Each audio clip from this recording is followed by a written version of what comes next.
Hey guys, for more videos on digital marketing, please subscribe to my YouTube channel and press the bell icon. Hello friends, मैं उदित। इस video में हम discuss करेंगे how Google works, Google काम कैसे करता है। ओके, जैसे हम बात कर रहे हैं कि हम गूगल में अपने प्रोडक्ट या सर्विस को प्रमोट करेंगे, लेकिन थोड़ा गूगल को समझना ज़रूरी है उसके लिए। तो एसईओ तो एक सेकेंडरी है, पहले हमारी वेबसाइट गूगल में आनी तो शुरू हो जाए। सपोज मेरी वेबसाइट है abc.com, ओके, और मैं यहाँ पे abc.com लिखता हूँ, तो abc.com आ गई यहाँ पे। तो इसका मतलब abc.com। अब यहाँ पे एक चीज़ और समझनी पड़ेगी कि अब जैसे दो टाइप की वेबसाइट होती है, एक होती है स्टैटिक वेबसाइट, एक होती है डायनामिक वेबसाइट। दोनों में एक मेजर डिफरेंस होता है, वो होता है डेटाबेस का। ठीक है, तो ये जो गूगल है ये एक डायनामिक वेबसाइट है। डायनामिक वेबसाइट के अंदर क्या होता है, डेटाबेस होता है। तो जब भी आप जैसे फेसबुक की बात करते हैं, उदित खन्ना लिखो, वहाँ जाके बहुत सारे आ जाएंगे। ठीक है, ट्विटर में जाके उदित खन्ना लिखो या एक्सपर्ट लिखो, बहुत सारा कुछ आ जाएगा। तो बेसिकली क्या है कि ये सारी साइट डायनामिक है, जिसमें भी सर्च बार होता है, वर्किंग सर्च बार होता है जो काम कर रहा है। कई लोग दिखाने के लिए भी डाल देते हैं। तो जहाँ पे सर्च बार है, आपने वहाँ पे कुछ टाइप किया, तो आप देखते हो कि जो आपने टाइप किया उससे रिलेटेड, जैसे ई कॉमर्स की बात करते हैं, सोशल मीडिया की बात करते हैं, जैसे मैं IRCTC की बात करता हूँ, वहाँ पे भी क्या है, आप एक फॉर्म फिल करते हो, या किसी ट्रैवल की वेबसाइट पे बात करें तो आपने एक डेस्टिनेशन डाली, ठीक है ना, ओरिजिन डाला, आपने डेट्स डाली, एंटर किया, उसके हिसाब से रिजल्ट आ जाते हैं। तो बेसिकली जितनी भी ये साइट्स हैं जिसमें सर्च बार होता है, उसके पीछे एक डेटाबेस होता है। ये बहुत इंपॉर्टेंट है समझना। जिस साइट में सर्च बार होता है उस साइट के बैक एंड में एक डेटाबेस होता है। तो यहाँ पे ये abc.com डाला जो मैंने, और वो abc.com दिखा भी रहा है, तो इसका मतलब क्या है कि उसके डेटाबेस में abc.com सेव्ड है। अगर मैं यहाँ पे कोई और साइट डालूँ, जैसे मैं एक कुछ अजीब सा नाम ले लेता हूँ, जैसे UDTKHN, अपने नाम का शॉर्ट ले लेता हूँ, UDTKHN.com, होगी तो आ जाएगी, नहीं होगी तो नहीं आएगी। तो फेसबुक मेरा आ रहा है यहाँ पे, क्योंकि ईमेल आईडी मैंने कहीं ना कहीं यूज़ की होगी। तो आप देख रहे हो UDTKHN.com कोई नहीं आ रही यहाँ पे। जैसे abc.com डाला था तो आ गई थी, लेकिन UDTKHN.com नहीं आ रही। इसका मतलब क्या है कि ये साइट चाहे है या नहीं है, अगर मैं अलग से एड्रेस बार में डाल के खोलूँ UDTKHN, ठीक है ना, .com, वैसे तो ये वेबसाइट है ही नहीं, लेकिन अगर होती भी, और अगर गूगल के डेटाबेस में नहीं होती, तो गूगल तो नहीं दिखाता। तो गूगल एक्चुअली में सिर्फ वही चीज़ें दिखाता है जो उसने अपने डेटाबेस में सेव कर ली हैं।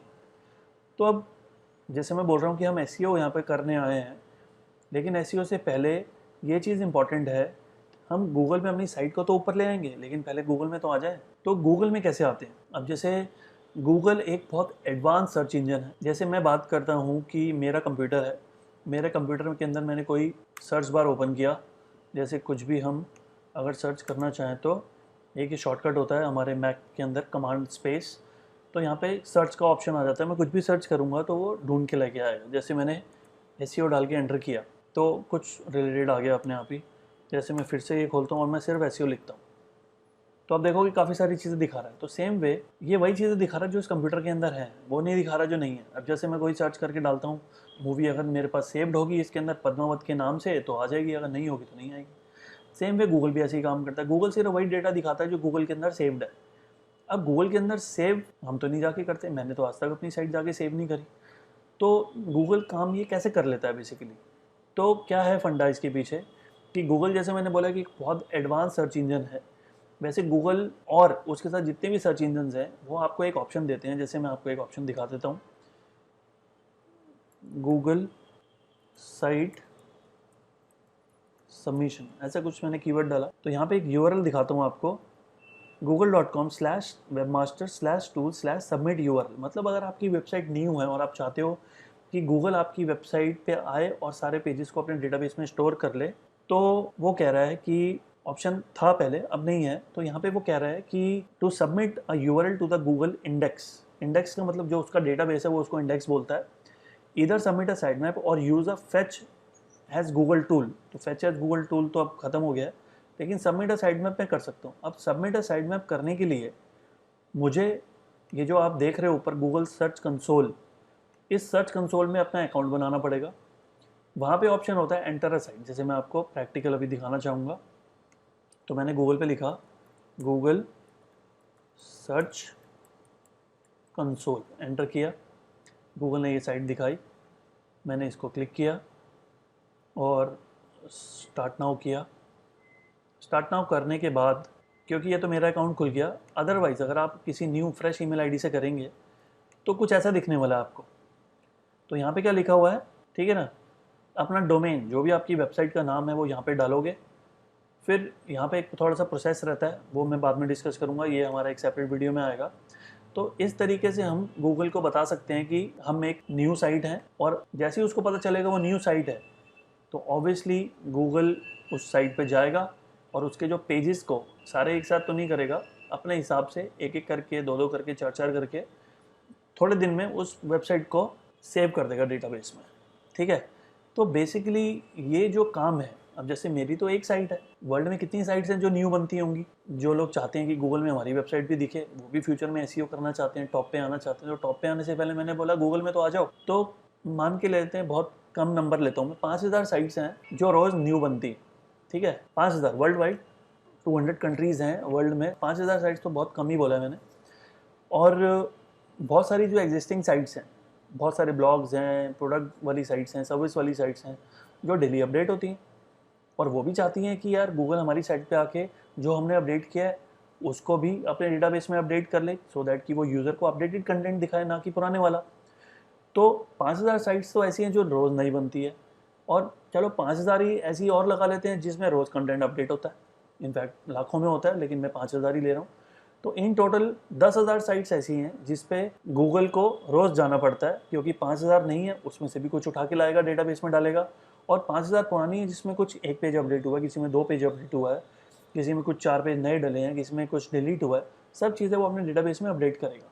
लेकिन उसके लिए उसको 10,000 वेबसाइट पर जाना पड़ेगा। अब 10,000 वेबसाइट्स में जाने के लिए क्या लगता है आपको, ये प्रोसेस मैनुअल होगा या ऑटोमेटिक होगा? अगर ये प्रोसेस मैनुअल होगा तो कितनी बड़ी टीम चाहिए इसके लिए, ठीक है, तो पॉसिबल नहीं है। तो जहाँ पे काम बल्क में होना होता है, 10,000 साइट्स पे डेली जाना, तो गूगल ने इंटेलिजेंटली एक टूल बना दिया यहाँ पे, ठीक है। वो टूल क्या है, उस टूल का एक नाम दिया है, टूल का नाम है स्पाइडर। तो स्पाइडर जो है वो टूल का नाम है, वो जब साइट पे जाता है तो पेज पे जाके उसको एनालाइज करता है, या उसको वहाँ से उठा के डेटाबेस में लेके जाता है। तो बेसिकली जब स्पाइडर हमारी वेबसाइट पे जाता है ना, और एक एक चीज़ पे जाता है हमारे पेज पे जाके, तो उसको बोलते हैं क्रॉलिंग। मतलब जो स्पाइडर है ना, स्पाइडर जब चलता है ना तो उसको बोलते हैं क्रॉल। जैसे बच्चा चलता है बोलते हैं क्रॉल, क्रॉल कर रहा है, क्रॉल करना शुरू कर दिया इसने। तो वैसे स्पाइडर भी जब हमारी साइट पे जाता है तो उसकी मूवमेंट को बोलते हैं क्रॉल। तो ये जो प्रोसेस होगा इसको क्या बोलेंगे, क्रॉलिंग। तो जो गूगल ने टूल बनाया स्पाइडर, वो हमारी वेबसाइट पे जाके क्या करता है, क्रॉल करता है। क्रॉल करके क्या लेके आता है, डेटा लेके आता है। उसको कहाँ डालता है, इंडेक्स में। इंडेक्स मतलब डेटाबेस के अंदर, ठीक है। तो ये जो गूगल ने टूल बनाया स्पाइडर, क्योंकि ये क्रॉल करता है तो इसको क्रॉलर भी बोल सकते हैं, लेकिन है तो अल्टीमेटली मशीन ही है, तो ये एक टूल ही। तो जो मशीन होती है उसको हम रोबोट भी बोलते हैं, रोबोट। उसको शॉर्ट फॉर्म में आ जाए तो बॉट भी बोलते हैं, BOT, ROBOT भी बोल सकते हैं और BOT भी बोल सकते हैं। तो बॉट भी एक चीज़ है, रोबोट भी वही चीज़ है, स्पाइडर भी वही चीज़ है, क्रॉलर भी वही चीज़ है। लेकिन अब ये तो जनरल नाम बताया मैंने, लेकिन अगर मैं हर सर्च इंजन के हिसाब से बात करूं तो गूगल वाला अपने आप को बोलता है गूगल बॉट, बिंग वाला बोलता है बिंग बॉट, और याहू वाला बोलता है SLURP, स्लर्प। तो ये हर सर्च इंजन ने अपने अपने बॉट्स के नाम दिए हैं, ठीक है। तो यहाँ पे क्या चीज़ समझी हमने कि गूगल जो है एक नॉर्मल वेबसाइट है, उसके पीछे एक डेटाबेस है, क्योंकि वो एक डायनामिक वेबसाइट है। उसके डेटाबेस में पहले अगर आपको एंट्री चाहिए तो अपनी वेबसाइट गूगल में जाके वेब मास्टर में सबमिट करनी पड़ेगी।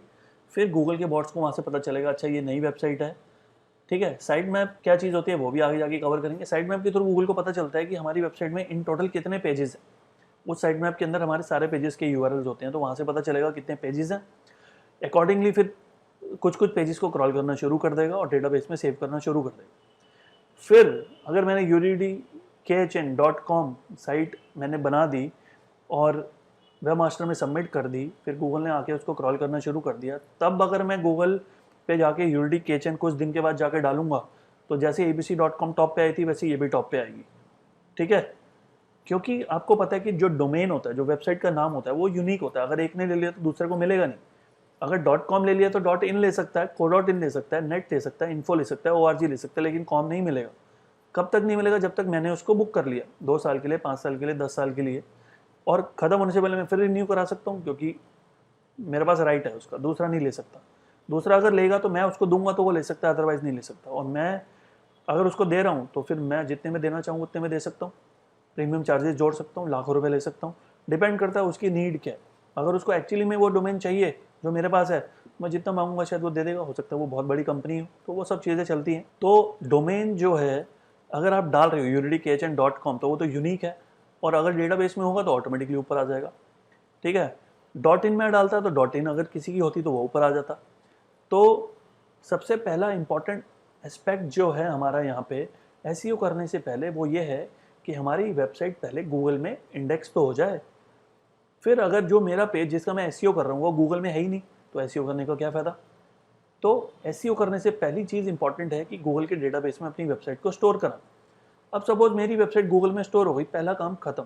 क्या था पहला काम? गूगल को क्रॉल करवाना और वेबसाइट को डेटाबेस में सेव कराना। तो पहले स्टेप को बोलते हैं क्रॉलिंग एंड इंडेक्सिंग। अब क्रॉल भी हो गया, इंडेक्स भी हो गया, चलो एक काम तो खत्म हो गया। बहुत इंपॉर्टेंट है ये। कईयों की वेबसाइट वो कंप्लेंट लेके आते हैं मेरे पास कि सर दिखा नहीं रहा, गूगल दिखा नहीं रहा। तो फिर हम उस पर वर्कआउट करते हैं कि क्यों नहीं दिखा रहा, क्या ऐसा इशू है वेबसाइट के साथ, ठीक है। तो फिर उसको ठीक कर लेते हैं, वैसे बहुत ही रेयर होता है ये। फिर अगली चीज़ है, अब डेटाबेस में इंडेक्स तो हो गई। अब जो चीज़ के लिए हमने साइट बनाई है, जिस चीज़ के लिए हम अपने डेटाबेस में डलवा रहे हैं साइट, वो है एसईओ, ठीक है ना। तो एसईओ के अंदर अब मैं चाहता हूँ कि जो मैं एसईओ कर रहा हूँ, मैं अपनी वेबसाइट में कंटेंट डाल रहा हूँ, मैं टाइटल डाल रहा हूँ, डिस्क्रिप्शन डाल रहा हूँ, स्पीड पे ध्यान दे रहा हूँ, बहुत सारी चीज़ें कर रहा हूँ। मैं चाहता हूँ गूगल उन सबको कंसिडर करे और मुझे रैंक दे। जैसे एक वीडियो में हमने डिस्कस करा कि ऑन पेज ऑफ पेज क्या होता है। ऑन पेज भी करेंगे, ऑफ पेज भी करेंगे, लिंक बिल्डिंग भी करेंगे। तो जैसे मैंने बताया कि गूगल किसको प्रेफरेंस दे के हमें रैंक देता है, लिंक बिल्डिंग को, ऑफ पेज एसईओ को प्रेफरेंस देता है। तो गूगल सब चीज़ें चेक करेगा और स्लोली एंड स्टेडली हमारी वेबसाइट थोड़ा थोड़ा लिफ्ट करनी शुरू हो जाएगी रैंकिंग में। और वो लिफ्ट किसके हिसाब से करेगी, मतलब हम काम कैसे कर रहे हैं, लिंक्स कितने बना रहे हैं, कितनी क्वालिटी है उन लिंक्स में, कितने रेलिवेंट है, कितने डू फॉलो हैं, कितने नो फॉलो हैं, हमारी वेबसाइट का कंटेंट कितना लिखा है। कंटेंट बहुत अच्छा है लेकिन लिखा 200 वर्ड का ही है, सामने वाले ने दूसरे ने 2000 वर्ड का लिखा हुआ, तो गूगल उसको ज़्यादा प्रेफरेंस देगा। उसने 2000 वर्ड के अंदर इमेजेस भी डाली हुई है, वीडियोस भी डाला हुआ है, कंटेंट भी बहुत अच्छा है, हेडिंग सब हेडिंग्स भी दी हुई हैं, ठीक है, स्पीड भी बहुत अच्छी है, लेआउट स्ट्रक्चर भी बहुत अच्छा है, नेविगेशन भी बहुत अच्छा है, इंटरनल लिंकिंग। तो ये सब चीज़ें हम करेंगे आगे जाके, बहुत सारी चीज़ें होती हैं जो गूगल कंसिडर करता है। तो ये सब चीज़ें, अब गूगल में आपकी वेबसाइट इंडेक्स हो गई, आप भी एसईओ कर रहे हो, बाकी भी कर रहे हैं, तो गूगल का क्या फंडा रहता है। तो चलो एक पीपीटी है मेरे पास, उससे थोड़ा सा अंडरस्टैंड करते हैं इसको। तो यहाँ पे सर्च इंजन कैसे काम करते हैं। तो जैसे आपने सर्च इंजन में कोई भी वर्ड डाला, तो जब भी आप कोई वर्ड डालते हो तो गूगल पहले समझता है यार आपको चाहिए क्या, इस बंदे को चाहिए क्या। किसी ने डाला व्हाट इज एसईओ, तो व्हाट इज एसईओ से आप क्या समझ रहे हो, इसको कोर्स करना है, इसको सर्विसेज चाहिए, या इसको सिर्फ यही जानना है कि एसईओ होता क्या है, या व्हाट इज एसईओ से उसको यह जानना है कि इसकी फुल फॉर्म क्या होती है। तो गूगल के जो रोबोट्स हैं, गूगल ने जो स्पाइडर बनाए हैं, वो सिर्फ पेज को इंडेक्स करने के लिए नहीं बनाए, क्रॉल करके इंडेक्स करने के लिए नहीं बनाए, वो एसईओ के लिए भी बनाया है। तो एसईओ और पीपीसी में डिफरेंस, जो सबसे मेन डिफरेंस है कि एसईओ फ्री होता है, पीपीसी पेड होता है। एसईओ फ्री है और पीपीसी पेड है। पीपीसी में जो पैसे ज़्यादा देगा उसको प्रेफरेंस मिलेगी, लेकिन एसईओ में तो कोई पैसों की गेम ही नहीं है। तो एसईओ में अगर ऊपर आना है तो गूगल ने हम एडवर्टाइजर्स के लिए कुछ गाइडलाइंस बनाई हुई, कुछ रूल्स बनाए हुए। उन रूल्स को क्या बोलते हैं, एल्गोरिदम्स बोलते हैं। जो लिखा है यहाँ पे उन रूल्स को बोलते हैं एल्गोरिदम्स। एल्गोरिदम्स का मतलब होता है सेट ऑफ रूल्स। अब जैसे आपको पता है गूगल में आप कुछ भी सर्च करोगे, हज़ारों लाखों पेजेस में वो चीज़ डली हुई है। अब हज़ारों लाखों पेजेस में से कौन सा पेज एकदम रेलिवेंट है, वो गूगल, अगर उसके लिए भी कोई मैनुअल प्रोसेस होता तो बहुत टाइम टेकिंग हो जाता वो। लेकिन वो भी काम सब कौन करता है, रोबोट्स करते हैं, ठीक है। तो रोबोट्स के अंदर गूगल ने जो अपनी गाइडलाइंस बनाई हुई है, रोबोट्स के अंदर फीड की हुई है। अब जैसे मशीन है, अब जैसे फैन की बात कर लो, 1 नंबर पे स्लो, सेकंड पे फास्ट, थर्ड पे और फास्ट, फोर्थ पे सुपर फास्ट हो जाता है। कूलर देख लो, एसी देख लो, सब इंस्ट्रक्शंस डली हुई हैं कि 18 पे इतना ठंडा करेगा, 28 पे कम करेगा। फैन स्पीड, ये सब हम रिमोट से जो करते हैं, ये सब क्या इंस्ट्रक्शन दे रहे हैं, और वो जो मशीन है वो इंस्ट्रक्शंस को फॉलो कर रही है। सेम वे गूगल ने भी अपनी इंस्ट्रक्शंस बनाई हुई हैं और मशीन के अंदर फीड की हुई है, और मशीन को बोला हुआ है जब भी आप किसी वेबसाइट में जाओ तो आपने ये जो इंस्ट्रक्शन मैंने दी है ना, इन इंस्ट्रक्शन को चेक करना है कि कौन कौन सी चीज़ ये सामने वाली साइट फॉलो कर रही है, कौन कौन सी चीज़ फॉलो नहीं कर रही। तो जो जो फॉलो कर रही है उसका पॉइंट इसको मिलेगा, जो जो फॉलो नहीं कर रही उसका पॉइंट इसको नहीं मिलेगा। तो मान लो गूगल ने बोला हुआ कि ये 200 चीज़ें हैं जो आपको हर साइट पे जाके चेक करनी। किसको बोला हुआ है, अपने रोबोट्स के अंदर इंस्ट्रक्शन डाली हुई है। तो रोबोट जो जो चीज़ मिलती जाएगी उस पर 1 पॉइंट देता जाएगा, जो चीज़ नहीं मिलेगी उसको नहीं देगा। तो वही साइट ऊपर आएगी जिसके पॉइंट ज़्यादा होंगे। ठीक है, तो चलो आगे बात करते हैं। तो ये सब चीज़ें हम करेंगे आगे पूरे एसईओ के कोर्स के अंदर, पूरा प्रैक्टिकली करके दिखाऊंगा आपको। गूगल रैंकिंग फैक्टर्स क्या होते हैं वो सब चीज़ें कवर करेंगे हम। तो जब भी एक एडवर्टाइज़र काम करता है तो उसको सारी गाइडलाइंस फॉलो करनी पड़ती हैं। वो सारी गाइडलाइंस हम बात करेंगे, क्या क्या चीज़ें करनी चाहिए वो गूगल रैंकिंग फैक्टर्स होते हैं, क्या क्या चीज़ें नहीं करनी चाहिए उसको ब्लैक हैट प्रैक्टिसेस बोलते हैं, वो सब हम डिस्कस करेंगे। तो यहाँ पे एक बार पढ़ते हैं हम क्या लिखा है। You want the answer not billions of pages. जो आपने सर्च किया है वो एग्जैक्ट इन्फॉर्मेशन चाहते हो आप। Digital marketing course in Delhi, तो दिल्ली के इंस्टीट्यूट आना चाहिए, बेंगलोर का नहीं आना चाहिए, या यूएसए का नहीं आना चाहिए। तो एग्जैक्टली वही जो आपने डाला आपको वही चाहिए, ना कि बहुत सारे पेजेस। तो गूगल अपना जो उसने एल्गोरिदम बना रखा है, वो एल्गोरिदम आपकी क्वेरी को पहले समझेगा कि आपको चाहिए क्या, आपका इंटेंट क्या है, फिर लैंग्वेज चेक करेगा। ठीक है ना। तो जैसे सबसे पहला क्या है कि वो आपकी क्वेरी को समझेगा, आपका इंटेंट को समझेगा, आप किस लैंग्वेज में आपने पूछा है वो चीज़ समझेगा। फिर स्पेलिंग मिस्टेक्स तो नहीं करती, बहुत बार केस में हो सकता है स्पेलिंग मिस्टेक्स भी। जैसे आप गूगल में कुछ भी सर्च करते हो तो अगर स्पेलिंग मिस्टेक होता है तो गूगल बोलते हैं ना डिड यू मीन। ठीक है ना, आप उस पर क्लिक करो या ना करो, गूगल तो करेक्ट करके ही हर चीज़ दिखाता है आपको, लेकिन आपको बता भी देगा कि आपने स्पेलिंग जो है वो गलत डाली। तो स्पेलिंग मिस्टेक भी चेक करेगा।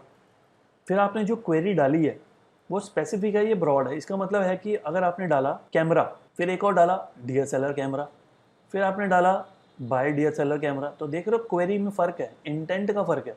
कैमरा डाल रहा हूँ तो मुझे आइडिया नहीं है कि यार मुझे चाहिए क्या, मेरे को बस दिमाग में था कि मुझे कैमरा लेना, तो मैंने कैमरा डाल दिया। लेकिन एक बंदा है जो एक स्टेप और आ गया, उसको पता है कि उसको डीएसएलआर कैमरा लेना, अभी वो चेकआउट कर रहा है। डीएसएलआर कैमरा डाला तो मतलब इन्फॉर्मेशन भी आ सकती है, बहुत सारे डीएसएलआर में कंपैरिजन भी आ सकता है, नॉर्मल कैमरा और डीएसएलआर में क्या फ़र्क होता है, डीएसएलआर किस किस पर्पज़ के लिए होता है, कौन लेता है डीएसएलआर कैमरा। फिर किसी ने डाला बाय डीएसएलआर कैमरा, तो वहाँ से तो गूगल को सीधा पता चल गया यार ये तो खरीदना चाहता है, तो उसने तो सीधा अमेजॉन फ्लिपकार्ट दिखा दी। ठीक है ना। फिर एक क्वेरी किसने डाली, which DSLR is the best, Canon और निकॉन, तो इसको बोलते हैं लॉन्ग टेल क्वेरी।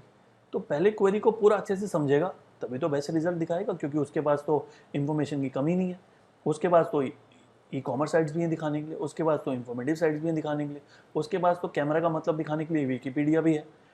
तो पहले आपकी क्वेरी को समझेगा और फिर बेस्ट रिजल्ट दिखाएगा। इसलिए गूगल नंबर 1 है, क्योंकि उसका सर्च इंजन जो है उसने इतना बढ़िया बनाया हुआ है कि यूज़र फ्रेंडली है, यूज़र को जो चाहिए होता है वही दिखाता है, इसलिए यूज़र बार बार आता है। इसलिए आप एक दूसरे को कहते हो यार गूगल कर लियो, क्योंकि आपको ट्रस्ट है गूगल पे, तो आप कहते हो यार गूगल पे जा सब चीज़ें मिल जाएंगी, सिर मत खा मेरा। ठीक है ना, गूगल हर चीज़ का आंसर देता है और एकदम रेलिवेंट देता है। ओके, अब गूगल ने समझ लिया आपको चाहिए क्या। अब digital marketing course in Delhi 10 लोग दे रहे हैं, तो कंटेंट सबका अच्छा है।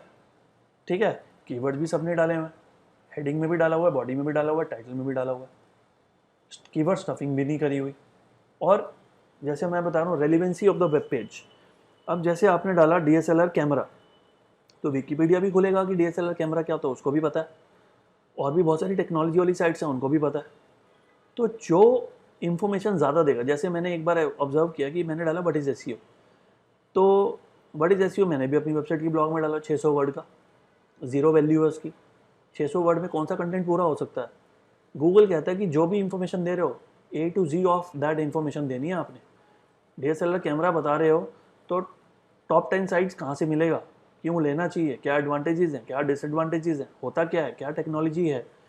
ठीक है ना, वो सब चीज़ें जो बताएगा वही ऊपर आएगा। तो जब मैंने व्हाट इज एसईओ डाला तो पहली साइट आई वो भी अच्छी थी, दूसरी साइट आई वो भी अच्छी थी, तीसरी आई वो भी अच्छी थी। तो पहली साइट जो थी उसका कंटेंट मुझे उतना मतलब सेकंड वाली का ज़्यादा अच्छा लगा, फर्स्ट का नहीं अच्छा लगा। तो फर्स्ट वाली वेबसाइट फिर भी फर्स्ट पे क्यों आ रही थी जब मुझे तो सेकंड वाली का अच्छा लग रहा है। तो गूगल ने देखा कि फर्स्ट वाली जो है ना इसने 10,000 वर्ड का कंटेंट डाला हुआ है, कितना ज़्यादा एक्सप्लेन किया, और जो सेकंड वेबसाइट थी उसका 4,000 वर्ड का कंटेंट था। ठीक है ना, तो जिसका कंटेंट ज़्यादा उसको प्रायोरिटी मिलती है, क्योंकि गूगल देखता है कि कंटेंट ज़्यादा लिखा है, यूनिक है, फ्रेश है, और यूज़र को ए टू जी ऑफ इन्फॉर्मेशन मिल रही है, तो पहली प्रायोरिटी मैं इसको दूंगा। सेकंड प्रायोरिटी में भी 4,000 वर्ड में भी सारी चीज़ें कवर करी हैं, लेकिन लिमिटेड इन्फॉर्मेशन दी है 4,000 वर्ड की। अगले वाले ने 3,000 दिया है, फिर किसी ने 2,500 दिया, किसी ने 2 दिया। तो नंबर ऑफ वर्ड्स भी बहुत मैटर करते हैं विद रेलिवेंसी। ठीक है, तो ये बहुत ज़रूरी है। फिर तीसरी चीज़ गूगल जो देखते हैं क्वालिटी ऑफ कंटेंट, यार वो गूगल देख रहा है कि 4,000 वर्ड भी डाला है, लेकिन 4000 वर्ड जो डाला है वो एक ऐसा भी है 4000 वर्ड वाला जो 10वें पेज पे बैठा हुआ है। क्यों बैठा हुआ है? क्योंकि उसने 10 वेबसाइट से एक एक पैराग्राफ उठा के डाला हुआ है, मतलब डुप्लीकेट कंटेंट डाला हुआ है उसने। ठीक है, आपकी वेबसाइट जो है गूगल ये देख रहा है कि यार कंटेंट तो अच्छा है ही, लेकिन इसकी वेबसाइट पर जो यूज़र आता है वो रुकता भी है, जो यूज़र आता है वो एक्शन भी लेता है, तो इसे भी साइट की अथॉरिटी बढ़ती है। और गूगल भी कंटेंट को पढ़ता है, सिर्फ नंबर ऑफ वर्ड्स नहीं देखता कि अच्छा 10 पैराग्राफ डाले मैं तो इसको टॉप पे ले आऊँ। गूगल भी देखता है यार ये कुछ ऐसी बात कर रहा है जो किसी और वेबसाइट में नहीं करी हुई, तो मतलब इस टॉपिक पे इसकी एक्सपर्टीज़ है, ठीक है ना, यूनिकनेस है इसके आर्टिकल के अंदर, और लोग इसको ट्रस्ट भी करते हैं, पढ़ते भी हैं और इसके कंटेंट को शेयर भी करते हैं। ठीक है, और बहुत सारी अदर साइट्स ने इस आर्टिकल को अपनी वेबसाइट में लिंक भी किया हुआ है। ठीक है ना, तो अगर आप ये सब चीज़ें नहीं दोगे तो आपका कंटेंट हो जाएगा लो क्वालिटी, और लो क्वालिटी की सर्च इंजन में कोई डिमांड नहीं है। मतलब आप एज ए यूज़र सोचो, मैं तो बोलता हूँ हर एसईओ का क्वेश्चन का आंसर आप उल्टा बन के सोचो। एडवर्टाइज़र की तरह आप सोचते हो तो सोचते हो पैसे कैसे बचाए जाए, डुप्लीकेट कंटेंट डाल लो, टाइम कैसे बचाया जाए, 4 साइट से उठा के डाल लो। लेकिन यूज़र की तरह सोच के देखो, हर चीज़ का आंसर मिलेगा। क्या यूज़र को कहीं और से कंटेंट उठाया हुआ अच्छा लगेगा? क्योंकि उस साइट पर जाके वो ऑलरेडी पढ़ चुका है वो कंटेंट, क्योंकि वो साइट गूगल आपकी साइट से ऊपर ही दिखा रहा होगा। जब आपने किसी और से उठाया है तो यूनिक तो उसी का माना जाएगा ना, आपका तो डुप्लीकेट माना जाएगा। तो यूनिकनेस को ज़्यादा प्रेफरेंस मिलती है और फ्रेशनेस को सबसे ज़्यादा मिलती है। तो फ्रेश सबसे ऊपर, उसके बाद यूनिक की लाइन लगी होती है। अगर आपका डुप्लीकेट है तो आप कहीं पे भी नहीं आने वाले, तो आप छोड़ दो एसईओ में मेहनत कर। ठीक है, जब भी आप कोई मार्केटिंग की बात करते हो तो मार्केटिंग एक इन्वेस्टमेंट है, ना कि खर्चा। साइट बनवा रहे हो तो खर्चा लग रहा है, कंटेंट लिखवा रहे हो तो खर्चा लग रहा है, एसईओ भी सस्ते वाले से करवा रहे हो तो भी खर्चा लग रहा है आपको। तो अगर आप ढंग से एक्सपीरियंस एसईओ से काम कराओगे, जिसको ईयर्स ऑफ एक्सपीरियंस है, क्या फ़ायदा मिलेगा आपको? वो ढंग से आपकी साइट को एनालाइज करेगा, ढंग से स्ट्रैटेजी बनाएगा, कॉम्पिटिटर को एनालाइज करेगा, उसकी स्ट्रैटेजी पता लगाएगा, वही चीज़ इम्प्लीमेंट करेगा, अच्छे रिजल्ट आएंगे, जल्दी आएंगे, साइट पेनलाइज नहीं होगी आपकी। ठीक है, तो वो सब चीज़ें बहुत ज़रूरी हैं एसईओ के लिए। मार्केटिंग के लिए, मार्केटिंग में मैं सोचता हूँ कि पैसा मैटर नहीं करता जितना टाइम और एफर्ट मैटर करता है। तो अगर आप करेक्ट इंडिविजुअल से कराओगे तो वो, क्योंकि ईयर्स ऑफ एक्सपीरियंस है उसके पास, तो वो काफ़ी सारी गलतियां करके सीख चुका है, तो आपकी वेबसाइट पे गलतियों का स्कोप नहीं है। लेकिन अगर आप फ्रेशर से काम कराओगे या कोई ऐसे से काम कराओगे जो अभी ट्रेनिंग लेके अभी बस शुरू किया है, तो क्योंकि वो तो अभी लर्निंग कर्व पे है, तो वो बहुत सारी गलतियाँ करेगा, और उसके लिए तो बहुत अच्छी चीज़ है क्योंकि वो तो मिस्टेक्स कर रहा है और वो सीख रहा है। लेकिन जिसकी साइड पे कर रहा है उसके लिए थोड़ा नेगेटिव हो जाएगा, क्योंकि अगर वो गलतियां कर करके सीखेगा तो करेक्ट जो, मतलब उसका जो राइट पाथ है वो मिलने में टाइम तो लगेगा। और वो सारा एक्सपेरिमेंट क्योंकि आपकी वेबसाइट के साथ हो रहा है, तो आपकी वेबसाइट स्टेक पे है, आपकी वेबसाइट रिस्क पे है, तो वो आपको देखना है कैसे करना है। यूजिबिलिटी ऑफ वेब पेजेस, तो अब यार अब बहुत सारी वेबसाइट का कंटेंट भी मज़ा आ गया, बढ़िया कंटेंट, वॉल्यूम भी बढ़िया, कीवर्ड भी बढ़िया, सब बढ़िया, लेकिन कई कंटेंट ऐसे होते हैं जो डेस्कटॉप पे नहीं पढ़े जाते, ज़्यादातर लोग मोबाइल पे सर्च करते हैं उनको। तो वो साइट जिस पे कंटेंट बहुत अच्छा था लेकिन मोबाइल फ्रेंडली नहीं थी। ठीक है ना, एक वेबसाइट थी ऐसी जो क्रोम पे तो बहुत अच्छी खुल रही थी लेकिन सफारी पे उल्टा सीधा हो गया सब, और इंटरनेट एक्सप्लोरर पे तो पूछो ही मत, पेज ही नहीं आया बिल्कुल। तो आपको जब भी कोई साइट भी बनानी है तो पहले हर ब्राउज़र में उसकी कंपैटिबिलिटी चेक करनी है, मोबाइल डिवाइसेस पे कंपैटिबिलिटी चेक करनी है। ठीक है ना, तो ये सब चीज़ें भी बहुत इंपॉर्टेंट है। तो मीनिंग भी देखता है गूगल, रेलिवेंसी भी देखता है, क्वालिटी ऑफ कंटेंट भी देखता है, यूजिबिलिटी भी देखता है कि यूज़र को दिक्कत नहीं होनी चाहिए कंटेंट पढ़ने में, छोटा नहीं होना चाहिए कंटेंट ज़्यादा। ठीक है ना, तो वो सब चीज़ें चेक करेगा।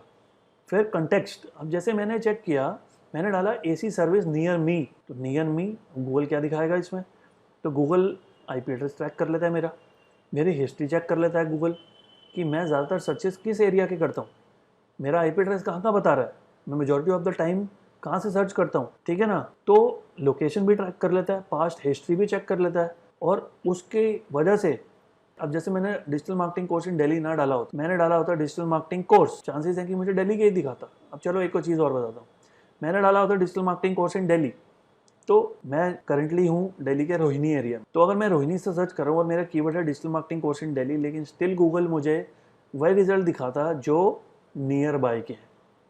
ठीक है, नियर बाय के रिजल्ट्स की ज़्यादा प्रेफरेंस मिलती है मुझे।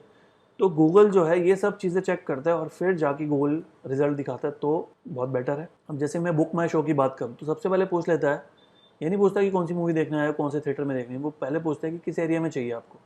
तो जो एरिया चूज़ करोगे, जैसे मैं हमेशा दिल्ली एनसीआर चूज़ करता हूँ, वही आता है ऑप्शन, और मैं हूँ रोहिणी में, तो जो फर्स्ट रिजल्ट होता है वो मेरा नियर बाय वाला थिएटर होता है, रोहिणी वाला। ये नहीं कि मुझे साउथ एक्स का दिखा रहा है या वेस्ट दिल्ली का दिखा रहा है या ईस्ट दिल्ली का दिखा रहा है। मैं नॉर्थ वेस्ट दिल्ली में हूँ, नॉर्थ वेस्ट दिल्ली के भी कौन सा अच्छा है कौन सा बुरा है वो नहीं, जो मेरा सबसे पास है। तो ऑटोमेटिकली बुक माई शो भी ट्राई करता है कि यूज़र को जो नियर बाय उसकी जो प्रेफरेंस होने वाला है वही दिखाया जाए। अब जोमेटो की बात करो, स्विगी की बात करो, आपने बहुत सारा एड्रेस डाल रखे हैं, होम, ऑफिस, अदर्स, और वो आईपी एड्रेस भी ट्रैक कर लेता है आपका। तो आईपी एड्रेस के थ्रू उसको पता चल जाता है कि ये बंदा कहाँ पे खड़ा है और इसको रेस्टोरेंट कहाँ के दिखाने चाहिए।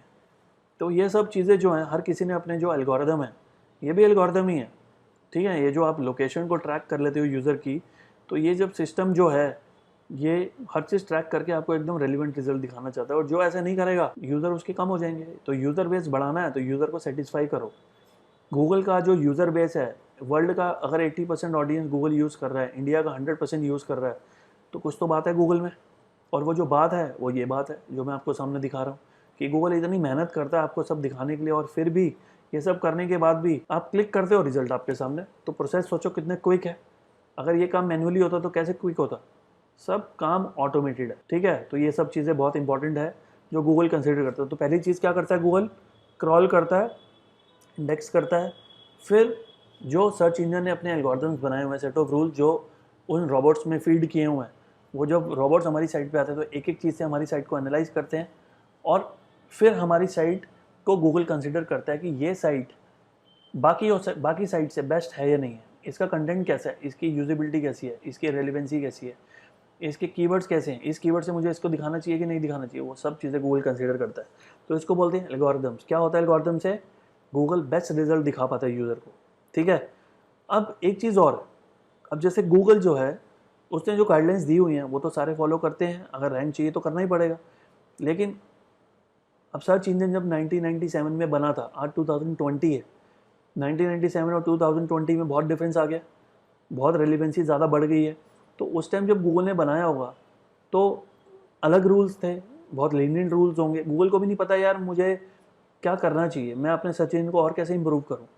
तो जब लोगों ने ओवर द ईयर्स उसको यूज़ करा, गूगल ने भी यूज़ किया, गूगल को भी लगा यार ये चीज़ यहाँ पे ये आ गई, इसकी जगह पे ये आता तो ज़्यादा बेटर था। ये जो गूगल को आप एक मान लो कि एक टूल है, एक एप्लीकेशन है, एक सॉफ्टवेयर है जिसको हर टाइम गूगल कोशिश करता है इंप्रूव करने की, और जितना ज़्यादा इंप्रूव करेगा उतना ज़्यादा रिजल्ट यूज़र को अच्छे मिलेगा, और उतना ज़्यादा यूज़र जो है वो स्टिक करेगा गूगल से ही, किसी और पे जाएगा नहीं। अब मुझे लगता है कि वर्ल्ड वाइड गूगल को बीट नहीं कर सकता कोई भी। क्यों नहीं कर सकता, कि गूगल अपने आप को अपडेट करता रहता है। सेम वे अगर आप अपनी वेबसाइट बना रहे हो तो आपका भी तो ऑब्जेक्टिव है ना कि वेबसाइट पे ज़्यादा से ज़्यादा ट्रैफिक आए। तो आप भी गूगल बन जाओ, गूगल की तरह सोचो कि यूज़र का बारे में सोचना है मुझे। गूगल कहता है कि if you want to make me happy, first make your user happy. अगर यूज़र हैप्पी होगा, यूज़र आपकी वेबसाइट में एंगेज होगा, यूज़र आपकी वेबसाइट पे आते ही नहीं जाएगा, यूज़र आपका कंटेंट शेयर करेगा, तो ऑटोमेटिकली मैं समझ जाऊंगा आपकी साइट अच्छी है। तो अगर यूज़र ही सेटिस्फाई नहीं है तो आप कहाँ के अच्छे हो। तो ये सब चीज़ें बेसिकली गूगल कंसीडर करता है। तो आपको समझ में आ गया होगा कि गूगल कैसे काम करता है। गूगल एक डायनामिक वेबसाइट है जिसके पीछे एक डेटाबेस है। डेटाबेस में साइट को डालने के लिए आपको गूगल वेबमास्टर टूल में अकाउंट बनाना पड़ेगा, वहाँ पे अपनी साइट ऐड करनी पड़ेगी। फिर साइट मैप होता है, वो साइट मैप वहाँ पे ऐड करना पड़ेगा। उससे गूगल को पता चलेगा कि आपने एक नई वेबसाइट बनाई है। गूगल के जो रोबोट्स हैं, जो क्रॉलर्स हैं, वो आपकी साइट पे आएंगे, स्लोली एंड स्टडली वो क्रॉल करके पेजेस को धीरे धीरे इंडेक्स करेंगे अपने डेटाबेस में।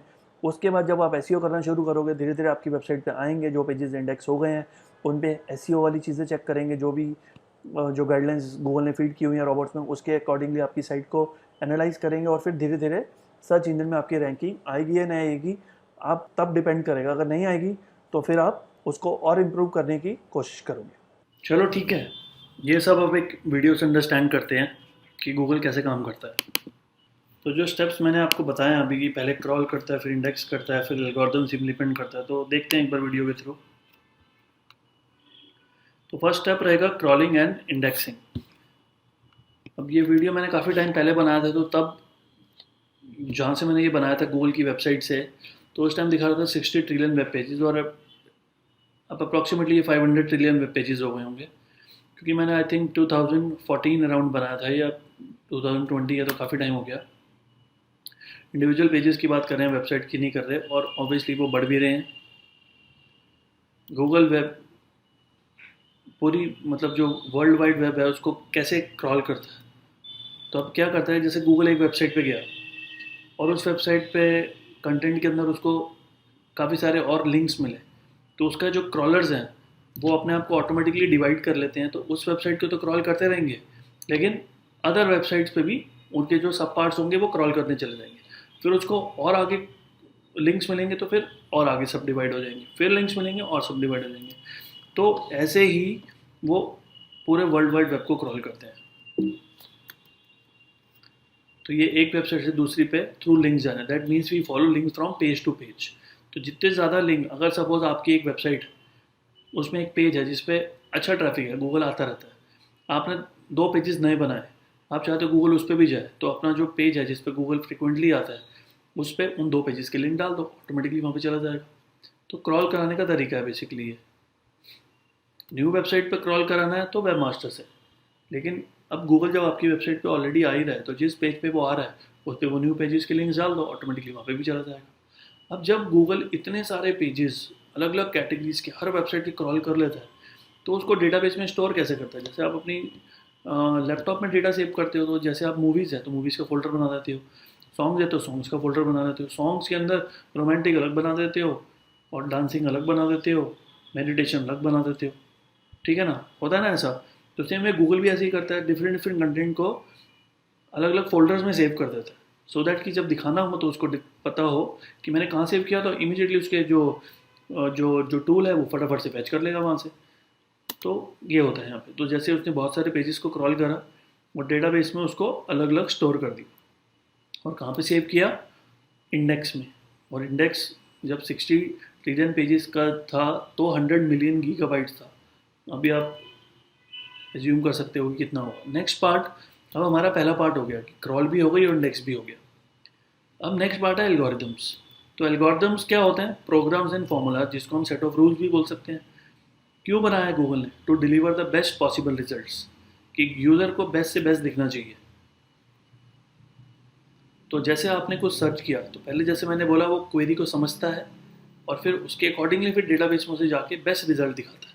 तो जैसे उसने क्वेरी को समझा, फिर डेटाबेस में गया, डेटाबेस में बहुत सारी चीज़ें थी उस क्वेरी से रिलेटेड। जैसे मैंने व्हाट इज़ एसईओ की बात करी, तो कोर्स के इंस्टीट्यूट्स भी हैं, सर्विसेज कंपनीज भी हैं, व्हाट इज़ एसईओ भी है, ठीक है ना, what is the difference between SEO and PPC भी है, फिर फुल फॉर्म ऑफ एसईओ भी है। तो बहुत सारी चीज़ें हैं, तो वो क्वेरी को अंडरस्टैंड करेगा तभी बेस्ट रिजल्ट दे पाएगा, अदरवाइज नहीं दे पाएगा। तो वो गया डेटाबेस में, उसने बहुत सारी चीज़ें में से निकाल लिया उसको क्या दिखाना। जब उसने निकाला तो उसमें भी बहुत सारा फिर कंपटीशन था, तो फिर उसको कैसे पता चलेगा कि कौन सा बेस्ट है। तो जो साइट सिक्योर है उसको दिखाएगा, जिसमें कंटेंट फ्रेश है उसको दिखाएगा। और गूगल ऐसे ही 200 फैक्टर्स कंसिडर करता है रिजल्ट दिखाने से पहले। तो ये सब फिल्टर्स हैं जो हर वेबसाइट पे वो चेक करते हैं। जैसे मैंने बोला कि जो रोबोट्स होते हैं वो हर साइट पे जाके बहुत सारे पैरामीटर से एक एक चीज़ को चेक करते हैं, तो सेम वे वो यहाँ पे आपको दिख रहा होगा। तो ये रोबोट सारा काम कर रहे हैं और हर चीज़ चेक करने के बाद रिज़ल्ट जो है वो डेस्कटॉप पे भी दिखाते हैं, टैबलेट पे भी दिखाते हैं, मोबाइल पे भी दिखाते हैं। यहाँ पे मैं एक चीज़ और ऐड कर दूँ कि गूगल के जो क्रॉलर्स होते हैं ना वो 2 टाइप के क्रॉलर्स हैं, ठीक है। एक है डेस्कटॉप के लिए और एक है मोबाइल के लिए। तो जब भी कोई नई वेबसाइट होती है तो उस पर मोबाइल वाला पहले काम करता है। तो गूगल पहले देखता है कि जो साइट मोबाइल फ्रेंडली है उसी को मैं प्रेफरेंस दूंगा, जो मोबाइल फ्रेंडली नहीं है उसको प्रेफरेंस नहीं दूंगा। तो मेक श्योर चाहे आपका ट्रैफिक डेस्कटॉप से ज़्यादा आता है, लेकिन इनिशियल रैंक जो आपको मिलेगी वो on the basis of mobile friendliness पे ही मिलेगी। तो आपकी वेबसाइट मोबाइल फ्रेंडली होनी चाहिए, उसी के बेसिस पर रैंक मिलेगी आपको, ठीक है। तो तीनों टाइप की डिवाइस पे आपकी रैंक आएगी। थर्ड स्टेप जो है, अब जैसे मैंने बोला कि गूगल ने कुछ गाइडलाइंस बनाई हुई है जो फॉलो करना पड़ता है। तो जो लोग गाइडलाइंस फॉलो नहीं करेंगे उनके साथ भी गूगल कुछ ट्रीटमेंट करेगा। तो जो लोग गाइडलाइंस फॉलो नहीं करेंगे इमीडिएटली तो गूगल नहीं डिटेक्ट कर पाता, लेकिन जैसे ही कुछ दिन में, कुछ हफ्ते में, कुछ महीने में जैसे ही गूगल डिटेक्ट कर लेगा तो उन सब साइट्स को गूगल पैनलाइज कर देगा। पैनलाइज करने का मतलब है उसको या तो डिमोट कर देगा, रैंकिंग में नीचे गिर देगा, या उसको पैनलाइज करके सर्च इंजन से परमानेंटली बाहर कर देगा। और जैसे ही बाहर करेगा वो उस पर्टिकुलर वेबसाइट के ओनर को नोटिफाई भी करेगा और ये भी बताएगा कि सर क्या इशू आया आपकी वेबसाइट के साथ। तो ये बेसिकली गूगल का प्रोसेस है। एक वीडियो और दिखाता हूँ, उससे और बेटर अंडरस्टैंडिंग मिलेगी आपको।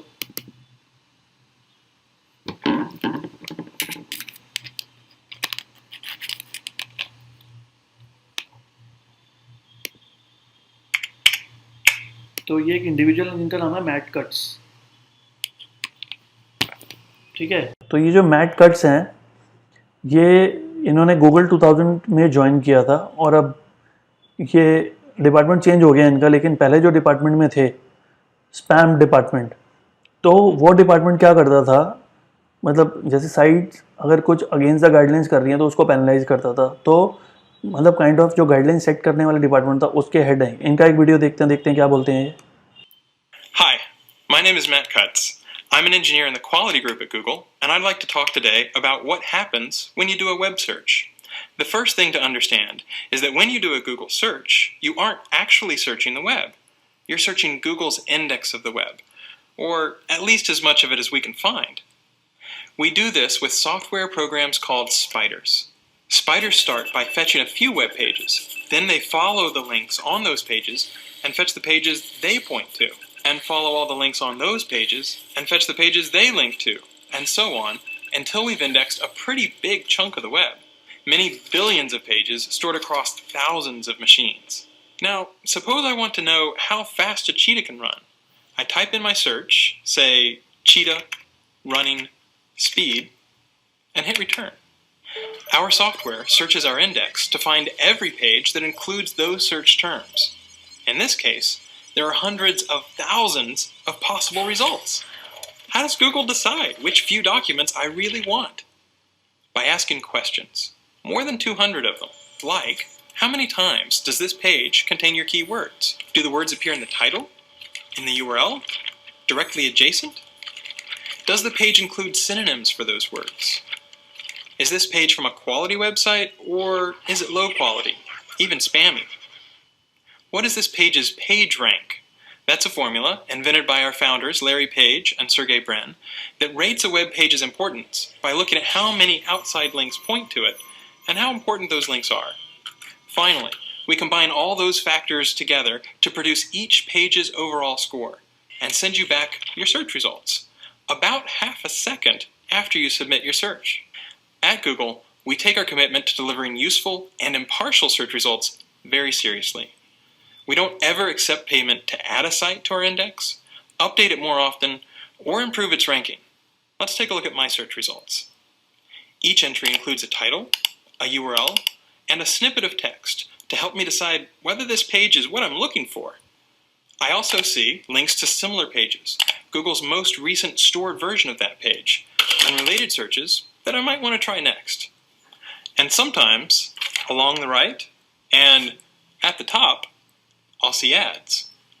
We take our advertising business very seriously as well, both our commitment to deliver the best possible audience for advertisers and to strive to only show ads that you really want to see. We're very careful to distinguish your ads from regular search results. And we won't show you any ads at all if we can't find any that we think will help you find the information you're looking for. Which in this case, the cheetah's top running speed is more than 60 miles an hour. Thanks for watching. तो this is all about how search engine works. Okay, hope आपको समझ में आ गया होगा। नहीं समझ में आया तो you can ask me in the forum, and see you in the next video. Thank you.